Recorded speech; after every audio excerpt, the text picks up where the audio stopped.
What's going on, fellas? Hope y'all having a good day today.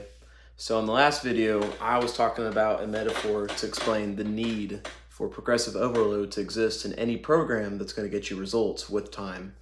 In the last video, I explained it through the concept of pursuing these performance-based metrics as they pertain to whatever quality you seek to bolster. For most people, they want to look better. So a indication of looking better is usually having more lean tissue mass on you. More lean tissue mass usually is a sign that you can do more with that body part that is more muscular. So like with the calf raises, you can do more reps and weight on the calf raises, same for the shoulders, biceps, etc., etc. I was thinking about what kind of video I wanted to do next, and I would like to start talking about different progression models that you'll see in most programs, but I thought that before then, I would like to explain progressive overload in a bit of a different way, because I personally am a very visual learner, and I thought that I could explain this concept in a bit of a different way that could make it stick a little bit better.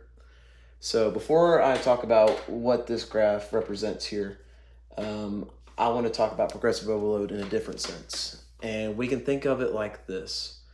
So you know those like Instagram or Facebook workout challenges where you're supposed to do like 50 sit-ups, 200 push-ups, and hell, I don't know, whatever, run a mile every day for 30 days? See, what usually happens with those programs is people start to do them, and with time, since it's the same amount of workload that they're introducing to themselves each time they go to do the workout, it starts to feel easier and easier.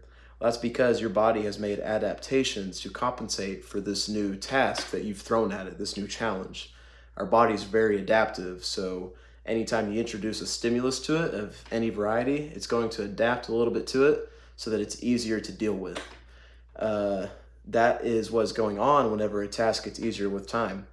Well, if we think about it, if we keep doing the same workout over and over again, eventually we're going to get to a point to where it's no longer challenging enough to elicit a new adaptation.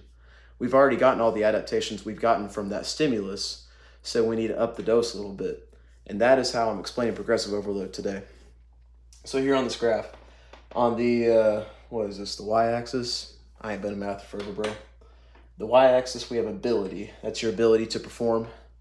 And on the x-axis, we have training sessions with time. Here at the start of the graph, we have a stress that's induced from working out. After a workout, obviously, your ability is reduced. And that's what we're illustrating here. The ability has went down after the stress has been implemented. You know, after you go for like a run or something, your legs are sore and you probably couldn't do it again. That's what's being indicated by this downward slope. Well, after a day's rest or so from that last training session, you start to recover and your ability goes up. Well, let's say the next time you do that same training session, which is probably a week from the last one, if you run a standard program, you're going to have made some adaptations that makes either that same workload easier to do again, or it allows you to do more work. With that new adaptation, with progressive overload in mind, we are going to increase the stress to match that level of adaptation to keep the stimulus sufficient enough to drive further growth. So with this new increased dose of stress, our performance goes down again, our ability to perform, start to recover, and we've adapted to a new standard of performance.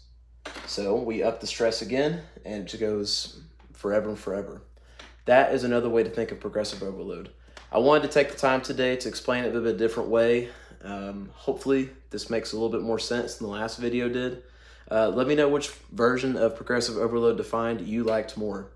In the next video, I'm going to talk about linear progression, the few instances I like to use it, and how you'll commonly see it in beginner programs. But until then, y'all have a good one.